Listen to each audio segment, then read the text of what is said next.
Hello and welcome to all of you.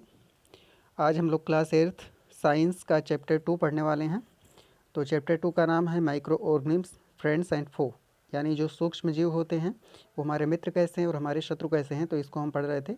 तो आइए इसको पढ़ना स्टार्ट करते हैं जहाँ से हमने इसको पढ़ के ख़त्म किया था। ये सब हमने देख लिए थे कि माइक्रो ऑर्गेनिज्म जो है वो 4 मेजर कैटेगरीज में डिवाइड किए जाते हैं। और एक कैटेगरीज हैं बैक्टीरिया, फंगी, प्रोटोजोआ, एल्गी। ये ऊपर आपको यहाँ पे दिया गया है। और वायरस जो हैं वो भी एक माइक्रोस्कोपिक हैं। माइक्रोस्कोपिक होने का मतलब बहुत सूक्ष्म है, लेकिन ये माइक्रो ऑर्गेनिज्म नहीं है, क्योंकि वायरस जो होते हैं कभी लिविंग के जैसा बिहेव करते हैं और कभी नॉन लिविंग के जैसा बिहेव करते हैं। तो वायरस जो हैं इसको हमने देखा, ये बहुत सारे टाइप के होते हैं। बैक्टीरिया, ये यहाँ पे देखिए एल्गी दिख रहे हैं, प्रोटोजोआ ये सब हमने देख लिया, फंगी हैं। और वायरस जो है डिफरेंट डिफरेंट टाइप के होते हैं। तो where do micro organism live. तो माइक्रो ऑर्गेनिज्म जो है बहुत सारे वैरायटी में बहुत दूर दूर तक रखते हैं। बर्फ़ के अंदर रह सकते हैं और बहुत ज़्यादा गर्म पानी के अंदर ही रह सकते हैं। बहुत ठंडे या मिट्टी के अंदर जो है बहुत गहराई में रह सकते हैं। पर्वतों की ऊंचाई पर रह सकते हैं, बहुत ज़्यादा रह सकते हैं। Micro organism and us. Micro organism हमारे जीवन को, हमारे लाइफ को किस तरीके से अफेक्ट करते हैं, तो इसमें हमने इसको भी पढ़ चुके हैं कि माइक्रो ऑर्गेनिज्म जो है दो टाइप के होते हैं। एक फ्रेंडली होते हैं और एक जो है थोड़े डिजीज काजिंग होते हैं। तो फ्रेंडली माइक्रोब्स में हमने कर्ड को देखा है, दही बनाने के लिए जो है। एक जो लैक्टोबैसिलस नाम का जो माइक्रो बैक्टीरिया है वो इसके लिए यूज़फुल होता है। और राइजोबियम नाम का जो बैक्टीरिया होता है वो नाइट्रोजन फिक्सिंग करता है, यानी जो फर्टिलिटी है सॉइल की वो बढ़ाता है। साथ ही हमने एक्टिविटी 2.3 में देखा हुआ था कि जो मैदे को गूंथ करके उसमें ईस्ट मिला देने से मैदा जो है आटा हो जाता है, और जब इसका कोई चीज़ हम बनाते हैं तो फूलता है। तो आज जो हमारा टॉपिक है commercial use of micro organism, यानी जो माइक्रो ऑर्गेनिज्म होते हैं उनका कॉमर्शियल यूज किस तरीके से होता है। तो कॉमर्शियल का मतलब होता है वाणिज्यिक। कॉमर्शियल का मतलब हिंदी में क्या होगा, वाणिज्यिक उपयोग माइक्रो ऑर्गेनिज्म का। यानी माइक्रो ऑर्गेनिज्म का वाणिज्यिक उपयोग। वाणिज्यिक उपयोग का मतलब जैसे मान लेते हैं कभी आपको ये शराब बनाने वाली फैक्ट्री हो गई, या कोई सिरका बनाने वाला कोई एक इंडस्ट्री हो गई, जो उद्योग हो गया। तो ये लोग जो है किस तरीके से इसको बनाते हैं, तो इन सब को बनाने में जो है इसको माइक्रो ऑर्गेनिज्म का यूज होता है। तो इसी को हम कॉमर्शियल यूज कहते हैं। माइक्रो ऑर्गेनिज्म का मतलब, कॉमर्शियल यूज का मतलब ये हो गया कि किसी चीज़ के प्रोडक्शन में माइक्रो ऑर्गेनिज्म को किस तरीके से हम यूज करते हैं। तो प्रोडक्शन हो चाहे आपका, मान लेते हैं कि कॉमर्शियल लेवल पे किसी दवा का प्रोडक्शन हो गया, एंटीबायोटिक्स का हो गया, या अल्कोहल का प्रोडक्शन हो गया। तो इन सब के बारे में हम पढ़ने वाले हैं। तो आइए इसकी रीडिंग स्टार्ट करते हैं। Micro organism are use for a large scale production of alcohol. Micro organism का उपयोग जो है बड़े स्तर पर एल्कोहल के प्रोडक्शन के लिए, उत्पादन के लिए किया जाता है। Wine and acetic acid. तो एल्कोहल, वाइन और एस्टिक एसिड के प्रोडक्शन के लिए इसको किया जाता है। अब यहाँ पे देखिए थोड़ा सा एक आपको देखना होगा कि एल्कोहल और वाइन, एल्कोहल क्या होता है, ये जो वाइन का मतलब शराब होता है। तो वाइन जो शराब होता है उसमें एल्कोहल होता है। वैसे तो एल्कोहल जो है बहुत सारे टाइप के होते हैं, तो इसलिए एल्कोहल एक केमिकल सब्सटेंस है, लेकिन वाइन जो होता है उसको हम शराब कहते हैं। एसिटिक एसिड एक जो है एसिड है, आपने पिछले क्लास में एसिड के बारे में पढ़ा हुआ होगा। तो एसिटिक एसिड जो होता है ये एक एसिड होता है जो सिरके में पाया जाता है। ये विनेगर आपको लिखा हुआ दिखाई दे रहा है। तो एसिटिक एसिड, सिरके में कौन सा एसिड पाया जाता है, एसिटिक एसिड। तो एसिटिक एसिड जो होता है वो सिरका बनाने में यूज होता है। तो आगे इसमें पढ़ेंगे आप, east is used for commercial production of alcohol and wine. East का उपयोग हम कॉमर्शियल प्रोडक्शन में, वाइन और अल्कोहल के कॉमर्शियल प्रोडक्शन के लिए हम ईस्ट का उपयोग करते हैं। For this purpose east is grown on natural sugars present in grains like barely, wheat, rice, crust, fruit juices. तो इसके लिए जो ईस्ट को हम नेचुरली जो शुगर होता है, नेचुरली शुगर का मतलब क्या हो गया, जैसे जौ वगैरह कोई दाने हो गए, गेहूँ हो गया, या चावल हो गया, या कोई जूस हो गया फलों का। तो इन फलों के जूस में क्या होता है, शुगर होता है। आप जानते हैं जो कार्बोहाइड्रेट होता है उसको तोड़कर हम शुगर बना सकते हैं। तो उस शुगर को जो ईस्ट होता है, ईस्ट को उसमें डाल देते हैं सॉल्यूशन में, तो उस शुगर को ये खाता है और शुगर को एल्कोहल में चेंज करता चला जाता है। ये जो हमारा ईस्ट होता है, और इस तरीके से ये इसको बनाता है। तो यहाँ पे एक एक्टिविटी आपको दी गई है, एक्टिविटी 2.4, इसको हम रीड करते हैं। तो इस एक्टिविटी के बेसिस पे आप ये समझ जाएंगे किस तरीके से ये जो है बनाता है अल्कोहल को, ईस्ट। तो आपको क्या करना है, take a 500 ml beaker filled up to third fourth with water. तो यानी 500 ml का, यानी आधा लीटर ml का आप क्या करेंगे, एक जो है बीकर ले लेते हैं और उस बीकर को 3/4 तक यानी 3/4 भाग उसका पानी से आप भर देंगे। Dissolve 2-3 table spoon of sugar in it, और इसमें 2 से 3 चम्मच इसमें चीनी डाल दीजिए और इसमें add half a spoon of yeast powder to the sugar solution, और इसमें जो है आधा चम्मच जो है ईस्ट पाउडर इसमें डाल दीजिए। ईस्ट पाउडर क्या होता है? ये एक पाउडर होता है जो हम बेकरी वगैरह में या जलेबी वगैरह बनाने के लिए हमको कॉमर्शियली ये रेडीमेड मिलता है। तो ये सफ़ेद कलर का होता है। इसको जब डाल देते हैं तो इसमें से ईस्ट जो है प्रोड्यूस हो जाते हैं। ईस्ट एक जो है माइक्रो ऑर्गेनिज्म है, आप जानते हैं।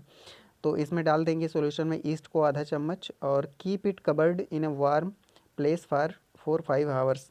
तो इसको जो है 4-5 घंटे के लिए आप इसको किसी गर्म स्थान का मतलब जो हल्का गर्म गुनगुने स्थान पर, बहुत ज़्यादा वहाँ पे ठंडक ना हो, वहाँ पे आप 4-5 घंटे के लिए रख दीजिए।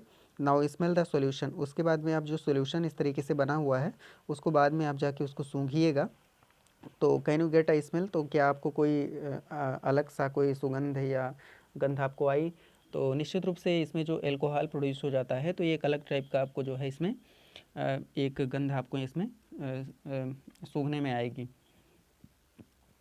तो आगे यहाँ पे देखिए, this is the smell of alcohol as sugar has been converted into alcohol by yeast. तो ये जो गंध आपको मिली ये एल्कोहल की गंध होती है। ऐसा इसलिए है क्योंकि जो इसके अंदर शुगर होता है उसको ईस्ट ने एल्कोहल में कन्वर्ट कर दिया होता है। This process of conversion of sugar into alcohol is known as fermentation. तो इस तरीके से जो हमारा एल्कोहल जो शुगर होता है उसको एल्कोहल में चेंज करने की जो प्रोसेस होती है उसको हम क्या कहते हैं? फर्मेंटेशन कहते हैं। जैसे अगर हम पूछ लें, कोई पूछ लिया कि जो शुगर होता है उसको एल्कोहल में कौन से प्रोसेस के द्वारा बदला जाता है, तो इसमें आप आंसर कर सकते हैं the process by which sugar is converted into alcohol is fermentation. तो फर्मेंटेशन जो यहाँ पे लिखा हुआ है इसकी हिंदी में आपको बता देते हैं। फर्मेंटेशन का मतलब होता है किण्वन। फर्मेंटेशन का मतलब क्या होता है? किण्वन। तो ये थोड़ा सा हम लिख के बता देते हैं इस तरीके से। ये जो होता है ये आपका जो फर्मेंटेशन होता है इसको किण्वन बोलते हैं हिंदी में। तो ये याद रखना आप कि जो शुगर है उसको एल्कोहल में चेंज करने के लिए कौन सी प्रोसेस यूजफुल होती है? तो फर्मेंटेशन होती है। अब देखिए फर्मेंटेशन के बारे में एक इंटरेस्टिंग फैक्ट आपको दिया है। Lewis pasture discovered fermentation. Lewis pasture ने फर्मेंटेशन को डिस्कवर किया था, इसकी खोज की थी उन्होंने। तो ये याद रखना, फर्मेंटेशन की खोज किसने किया था? लुईस पास्चर ने। याद रखना, लुईस फर्मेंटेशन की खोज किसने किया था? लुईस पास्चर ने। और ये कब किया था? 1857 में किया था। तो 1857 आप याद रखिएगा, झांसी की रानी की जो लड़ाई हुई थी 1857 में हुई थी। तो इससे आप इसको याद रखिएगा। एक जो है दो डेट एक साथ आपको मिल गए। तो अब यहाँ पे देखते हैं जो medical use of micro organism. तो ये तो हमने देखिए कॉमर्शियल यूज क्या होता है इसका, जो माइक्रो ऑर्गेनिज्म होता है। अब इसका मेडिकल यूज हम देख लेते हैं, मेडिकल यूज इसका क्या होता है। तो मेडिकल यूज का मतलब जो मेडिकल साइंस में दवा बनाने के लिए या उपचार के लिए, किसी रोग को ठीक करने के लिए जो कुछ इसका यूज होता है माइक्रो ऑर्गेनिज्म का, तो ये कैसे होता है। अब आपको थोड़ा सा आश्चर्य लगेगा कि माइक्रो ऑर्गेनिज्म यानी जो बैक्टीरिया या वायरस होते हैं ये तो रोग के कारण होते हैं, लेकिन ये रोग को ठीक करने में किस तरीके से काम करते हैं? तो बिल्कुल ये रोग को ठीक करने के लिए भी काम करते हैं। कुछ ऐसे बैक्टीरिया या फंगी वगैरह होते हैं जिनको हम जिनका उपयोग हम दवा बनाने के लिए करते हैं। तो इसको हम रीडिंग करते हैं, क्या है लिखा हुआ इसमें। Whenever you fall ill the doctor may give you some antibiotics biotic tablets capsules और injection such as of penicillin. तो जब कभी आपको कहीं पे कोई बीमारी हो जाए, थोड़ी बहुत तबीयत ख़राब हो, तो डॉक्टर आपको कुछ एंटीबायोटिक टैबलेट दे सकता है, कुछ एंटीबायोटिक कैप्सूल दे सकता है, या कुछ इंजेक्शन दे सकता है एंटीबायोटिक्स के, सच एज आप पेनिसिलिन। तो जैसे कि पेनिसिलिन का भी वो इंजेक्शन आपको दे सकता है। The source of these medicine is micro organism. तो ये जो मेडिसिन एंटीबायोटिक्स जो होते हैं, एंटीबायोटिक कैप्सूल्स होते हैं, एंटीबायोटिक इंजेक्शंस होते हैं, तो इनको हम कैसे बनाते हैं, कौन से मटेरियल से इसको बनाते हैं, किस पदार्थ से बनाते हैं? तो ये पदार्थ जो है माइक्रो ऑर्गेनिज्म होते हैं, इनसे इसको हम बनाते हैं। दीज मेडिसिन किल और stop the growth of the disease causing micro organism. तो ये जो एंटीबायोटिक्स होती हैं जो रोग के कारक जो माइक्रोब्स होते हैं उनके ग्रोथ को रोक देते हैं, अथवा जो माइक्रोब है उनको मार देते हैं। तो इस तरीके से हमारे लिए हेल्पफुल होते हैं। सच मेडिसिन आर कॉल्ड एंटीबायोटिक्स। तो ऐसे मेडिसिन को हम क्या कहते हैं? एंटीबायोटिक्स कहते हैं। तो जैसे अगर कोई पूछ ले कि एंटीबायोटिक्स क्या होते हैं, व्हाट आर एंटीबायोटिक्स, तो इसका आंसर आप देंगे कि एंटीबायोटिक्स कुछ ऐसे मेडिसिन होती हैं जिनको हम माइक्रो ऑर्गेनिज्म के हेल्प से बनाते हैं, और ये एंटीबायोटिक्स जो डिजीज काजिंग माइक्रोब है उसको या तो मार देते हैं या उसके ग्रोथ को रोक देते हैं, और इस तरीके से हम क्या होते हैं, डिजीज से फ्री हो जाते हैं, हम ठीक हो जाते हैं। आगे देखिए, these days a number of antibiotics are being produced from bacteria and fungi. These days यानी आजकल जो है बहुत बड़ी संख्या में, अ नंबर ऑफ एंटीबायोटिक्स, बड़ी संख्या में जो एंटीबायोटिक्स हैं प्रोड्यूस की जा रही हैं बैक्टीरिया और फंगी के यूज़ से। आप जानते हैं जो मेजर माइक्रोब्स हैं बैक्टीरिया, फंगी, प्रोटोजोआ, एल्गी हैं। तो बैक्टीरिया और फंगी का यूज करके हम बहुत सारे माइक्रोब्स को बना रहे हैं। अब यहाँ देखिए कुछ नाम दिया गया है माइक्रो एंटीबायोटिक्स के। तो याद रखना, कभी कभी कुछ एंटीबायोटिक्स के नाम आपसे पूछ लिए जाते हैं, नेम सम एंटीबायोटिक्स या नेम 2 एंटीबायोटिक्स, नेम 3 एंटीबायोटिक्स। तो यहाँ पे आप इसको देख लीजिएगा। पहला आपको स्टेप्टोमाइसिन दिया गया है, और एक आपको टेट्रासाइक्लिन दिया गया है, और एक है एरिथ्रोमाइसिन। तो ये 3 एंटीबायोटिक्स के नाम आपको यहाँ पे दिए गए हैं, स्टेप्टोमाइसिन, टेट्रासाइक्लिन एंड एरिथ्रोमाइसिन। तो ये आप याद रखना। तो ये एग्जाम्पल आपको दिया गया है, streptomycin, tetracycline and erythromycin are some of the commonly known antibiotics which are made from fungi and bacteria. तो ये कॉमनली नोन जो है एंटीबायोटिक्स है जिनको हम फंगी और बैक्टीरिया से बनाते हैं। The antibiotics are manufactured by growing specific micro organism and are use to cure a variety of diseases. तो जो ये एंटीबायोटिक्स होते हैं उनको हम स्पेसिफिक माइक्रो ऑर्गेनिज्म को ग्रो करके जो है क्या करते हैं, बना इस पहले स्पेसिफिक कुछ विशेष प्रकार के माइक्रो ऑर्गेनिज्म को ग्रो करते हैं और उनसे इनको बनाते हैं, और ये जो है बड़ी संख्या में ए वैरायटी ऑफ डिजीजेज यानी ये बहुत सारे प्रकार के रोगों के इलाज में इनका यूज किया जाता है। आगे देखिए, antibiotics are even mixed with the feed of live stock and poultry to check microbial infections in animals. तो एंटीबायोटिक जो होते हैं वो जो फीड होता है लाइव स्टॉक, जो यानी जैसे पोल्ट्री मतलब मुर्गी का जो भोजन होता है, लाइव स्टॉक मतलब उनका जो चारा होता है, उसमें एंटीबायोटिक्स को मिला दिया जाता है। तो उसको खाने से उनके उनके अंदर जो माइक्रोबियल इन्फेक्शन होता है, यानी जो सूक्ष्म जीवों के द्वारा जो कुछ इन्फेक्शन या संक्रमण होता है, तो उससे वो बच जाते हैं। तो यहाँ पे क्या चीज़ आपको बताया गया है कि एंटीबायोटिक का उपयोग खाली हम लोग नहीं करते, इंसान नहीं करते हैं, बल्कि जो कुछ हम बकरी या मुर्गी पालते हैं उनमें भी थोड़े बहुत एंटीबायोटिक्स को हम मिलाकर उनको देते हैं। They are also use to control many plant diseases. अब यहाँ पे देखिए कितना अच्छा है कि ह्यूमंस के लिए एंटीबायोटिक्स तो यूज होते ही हैं, साथ ही साथ एक इसके लिए यूज होते हैं जो हमारे जिन जीवों को हम पालते हैं उनके लिए यूज होते हैं, और साथ ही साथ कुछ पौधों के रोग को भी कंट्रोल करने के लिए एंटीबायोटिक्स का यूज होता है। तो इंटरेस्टिंग फैक्ट्स ये सब आपको दिए गए हैं, आप याद रखिएगा। अब यहाँ पे देखिए ऊपर हम थोड़ा सा, यहाँ पे एक बॉक्स था उसको छोड़ दिए थे, तो पहले हम इसको पढ़ लेते हैं। तो यहाँ देखिए, इन 1929 अलेक्जेंडर फ्लेमिंग, आप जानते होंगे अलेक्जेंडर फ्लेमिंग ने ही पेनिसिलिन की खोज की थी। तो ये यहाँ पे फैक्ट दिया गया है, आप इसको अच्छे से पढ़िए, हम इसको रीड करते हैं और फिर बताएंगे इसके बारे में। In 1929 Alexander Fleming was working on a culture of disease causing bacteria. तो अलेक्जेंडर फ्लेमिंग 1929 में जो है एक डिजीज काजिंग बैक्टीरिया के कल्चर पर स्टडी कर रहे थे, उसके बारे में कुछ शोध कर रहे थे। आगे देखिए, इसमें काम कर रहे थे। Suddenly he found the spores of a little green mould in one of his culture plates. तो यहाँ पे आप देखिए उन्होंने कुछ इनके जो प्लेट्स थे उन पे कुछ इन्होंने स्पोर इनको मिले। स्पोर का मतलब क्या होता है, जैसे जो फंगी होता है वो फंगी में कुछ जो उसका ऊपर वाला पार्ट होता है, इसको थोड़ा सा हम चित्र से आपको बता देते हैं कि मान लेते हैं कोई फंगी है छोटा सा, तो इसके ऊपर क्या होता है, ऐसे थोड़ा सा ये ऐसे कुछ छत्ते जैसा होता है। तो इसमें कुछ ऐसे जो है ऐसे ढेर सारे बीज इसमें निकलते हैं, बीजाणु, इनको स्पोर्स मतलब बीजाणु कहते हैं। तो ये जो बीजाणु हैं ढेर सारे इसमें से निकलते हैं फंगी के ऊपरी छत्ते से। तो ये दूर जाकर जब कहीं ये नम स्थान पर जाके पड़ जाते हैं तो यहाँ से एक नई फंगी उग आती है, तो इसको स्पोर कहते हैं। तो ये आपने जान लिया स्पोर क्या होता है। तो यहाँ पे देखिएगा आगे लिखा हुआ है, तो इनको जो है स्पोर्स मिले, कुछ स्पोर्स इन्होंने one of his culture plates, तो इसमें जहाँ पे स्टडी कर रहे थे इनको कुछ स्पोर्स मिले। He observed that he the presence of mould prevented the growth of bacteria. तो उन्होंने देखा कि ये जो स्पोर था इसका अगर ये जो स्पोर अगर वहाँ पे होता था तो उस वहाँ पे बैक्टीरिया जो है आगे नहीं बढ़ पाया, यानी बैक्टीरिया का ग्रोथ वहाँ पे रुक गया इस स्पोर के होने के नाते। In fact it also killed many of these bacteria, और इसने सिर्फ बैक्टीरिया के ग्रोथ को नहीं रोका बल्कि बहुत सारे बैक्टीरिया को इसने मार भी दिया, स्पोर जो था। From this he mould penicillin was prepared, from this the mould penicillin was prepared. तो इस तरीके से माउल्ड पेंसिलिन को जो है बनाया गया था। पेंसिलिन आप जानते हैं एक जो है एंटीबायोटिक दवा है। तो जब पूछा जाए पेंसिलिन की खोज किसने किया था, अलेक्जेंडर फ्लेमिंग ने। तो और इस तरीके से अलेक्जेंडर फ्लेमिंग जो है, आप थोड़ा इनकी कहानी पढ़ेंगे तो थोड़ा अलग है कि ये जो है वर्ल्ड वार के टाइम पे कुछ काम कर रहे थे लोगों के लिए, तो उस टाइम इन्होंने इसको खोजा था। आपको कभी मौका मिले तो कहीं पढ़िएगा, कोई वीडियो ज़रूर देखिएगा। तो फिर आगे इसमें पढ़ते हैं, यहाँ पे कुछ और दिया गया है। इट इज़ इम्पोर्टेंट, बहुत खास चीज़ आपको दी गई है कि एंटीबायोटिक्स को जो है बिना किसी अच्छे डॉक्टर के एडवाइस के कभी आपको नहीं लेना है। तो इसको हम थोड़ा सा पढ़ देते हैं। It is important to remember that antibiotics should be taken only on the advice of qualified doctor. तो किसी क्वालिफाइड अच्छे डॉक्टर के एडवाइस के बाद ही, सलाह के बाद ही एंटीबायोटिक को आप लीजिएगा।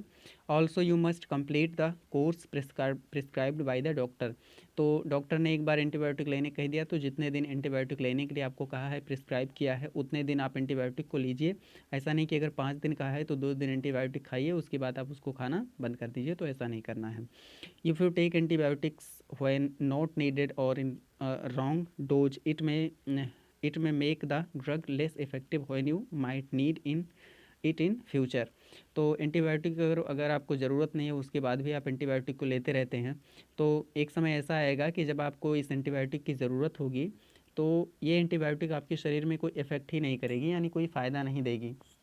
तो इसलिए जब आपको ज़रूरी हो तभी एंटीबायोटिक को खाइए, और हमेशा एंटीबायोटिक खाते रहते हैं तो जो बैक्टीरिया हमारे अंदर होते हैं जिनको मारने के लिए एंटीबायोटिक को हम लेते हैं, तो वो बैक्टीरिया खुद को रेजिस्टिव बना लेता है और उस एंटीबायोटिक का फिर उसके ऊपर कोई असर नहीं होता है। तो इसलिए एंटीबायोटिक को कम से कम खाना चाहिए हमको, जब ज़रूरी हो तभी खाइए। Also antibiotics taken unnecessarily may kill the beneficial bacteria in the body. तो अगर आप एंटीबायोटिक्स को अननेसेसरीली बिना किसी ज़रूरत के अनावश्यक रूप से उसको खाएंगे तो बेनिफिशियल बैक्टीरिया कुछ हमारे शरीर में होते हैं। बेनिफिशियल बैक्टीरिया का मतलब फ़ायदेमंद बैक्टीरिया जो हमारे शरीर में होते हैं उनको भी ये मार देता है। Antibiotics however are not effective against cold and flu as these are caused by viruses. तो एंटीबायोटिक्स जो होते हैं वो कोल्ड एंड फ्लू में, कोल्ड मतलब जैसे सर्दी जुकाम हो गया, फ्लू हो गया किसी टाइप का, तो ये जो है एंटीबायोटिक्स काम नहीं करते हैं। क्यों? क्योंकि ये वायरल डिजीजेज हैं, ये वायरस से होते हैं। एंटीबायोटिक्स मतलब जो बैक्टीरिया काज्ड डिजीजेज हैं उन्हीं के लिए ये यूजफुल होगा, लेकिन जो वायरस काज्ड डिजीज होते हैं उनके लिए हम एंटीवायरल मेडिसिन खाते हैं जो वायरस को मारती हैं। तो वायरस आप देखिए कितना ज़्यादा आजकल चर्चा में है। कोविड-19 जो है एक वायरस के द्वारा ये रोग हो रहा है, बहुत ज़्यादा खतरनाक है क्योंकि इसका ह्यूमन टू ह्यूमन ट्रांसमिशन हो रहा है। From one people to other people ये बहुत तेज़ी से स्प्रेड कर रहा है और ये एक ख़तरनाक स्थिति है। तो खुद को सुरक्षित रखना है और इससे आपको बच के रहना है। तो देखते हैं वैक्सीन क्या है, क्योंकि आपने सुना होगा कि जो कोविड-19 है इसका वैक्सीन बनाने के लोग प्रयास कर रहे हैं, लेकिन अभी उसमें सफलता नहीं मिली है। इसकी टेस्टिंग शुरू हो गई है बहुत पहले से ही, लेकिन अभी तक फुल जो है इसमें किसी को जो है सफलता नहीं मिल पाई है। तो अब इसमें देखिए एक आपको जिज्ञासा दी गई है, why are children infants given vaccination. तो आपने देखा होगा छोटे बच्चों को या जो शिशु होते हैं, बहुत छोटे बच्चे 1-2 महीने के, 4 महीने के, तो उनको वैक्सीनेशन क्यों किया जाता है, उनका टीकाकरण क्यों किया जाता है। वैक्सीनेशन की हिंदी होती है टीकाकरण, और वैक्सीन का मतलब टीका होता है। आपने हिंदी में बहुत सारी जगह देखे होंगे। तो वैक्सीनेशन उनका क्यों किया जाता है, व्हेन ए डिजीज कैरिंग, इसको हम रीडिंग शुरू करते हैं और इससे हम इसी से समझते हैं। When a disease carrying microbe enters our body, the body produces antibodies to fight the invader. Invader का मतलब होता है आक्रमणकारी जो होता है। तो जैसे मान लेते हैं कोई डिजीज काजिंग, रोग को करने वाला कोई माइक्रोब है, कोई माइक्रो ऑर्गेनिज्म जब हमारे शरीर में प्रवेश करता है तो हमारा शरीर जो होता है वो कुछ विशेष तरह के एंटीबॉडीज़ को जनरेट करता है। जैसे मान लेते हैं कि जब किसी को खांसी आए तो मुंह में जो है या नाक में बलगम वगैरह जो आता है, तो ये हमारे शरीर की एक प्रतिक्रिया होती है जिससे कि वो जो वायरस या बैक्टीरिया हमारे अंदर गया है उसको मार सके। तो इसी तरीके से हमारे शरीर में कुछ एंटीबॉडीज़ बनती हैं। जब भी कोई बैक्टीरिया हमारे शरीर में प्रवेश करता है तो उसके लिए कुछ एंटीबॉडीज़ बनती हैं जो उस बैक्टीरिया या माइक्रोब को मार डालती हैं। The body also remembers how to fight the microbe if it enters again. तो एक बार जब कोई बैक्टीरिया हमारे शरीर में एक बार प्रवेश किया तो उसको मारने की शक्ति जब एक बार हमारे शरीर में आ जाती है, या पहली बार हमारा शरीर उस बैक्टीरिया को मार देता है, तो हमारा शरीर सीख जाता है कि अगली बार अगर ये बैक्टीरिया हमारे ऊपर इन्वेड करेगा, आक्रमण करेगा, तो उससे हमें किस तरीके से निपटना है, यह तरीका जो है इसको पता हो जाता है शरीर को हमारे। तो यहाँ पे आप देखिएगा, if dead or weakened microbes are introduced into a healthy body, the body fights and kills the invading bacteria by producing suitable antibodies. तो एक बार अगर किसी बैक्टीरिया को, ऐसे बैक्टीरिया या माइक्रोब जो बिल्कुल मरा हुआ हो या बहुत कमज़ोर हो कि हमारा शरीर उसको तुरंत ही मार दे, तो अधमरे अवस्था में अथवा उसको पूरी तरीके से मरे हुई अवस्था में अगर किसी स्वस्थ व्यक्ति के शरीर में थोड़ा सा हम इस बैक्टीरिया को डाल देते हैं, तो हमारा शरीर इस बैक्टीरिया या जो माइक्रोब है उससे किस तरीके से लड़ना है, क्योंकि ये बैक्टीरिया पहले से कमज़ोर है या मरा हुआ है, तो उसको मारने की पावर हमारे शरीर में एंटीबॉडी उस तरीके की डेवलप हो जाती है कि उसको ये मार सके। और जब एक बार अधमरे बैक्टीरिया को हमारा शरीर मारने में सफल हो जाता है, तो फिर वो अगली बार याद रखता है कि अगर इससे भी ज़्यादा मजबूत बैक्टीरिया हमारे शरीर में आ जाएगा तो उसको हम किस तरीके से मारेंगे, ये हमारा शरीर सीख जाता है। और इसी बात का फ़ायदा होता है वैक्सीनेशन के बाद में, कि फिर से अगर कोई बैक्टीरिया हमारे शरीर में इन्वेड करता है, आक्रमण करता है, तो हमारा शरीर उस बैक्टीरिया को मार डालता है जिसको मारना ये सीख चुका होता है। आगे देखिए इसमें, the antibodies remain in the body and we are protected from the disease causing micro for ईवर।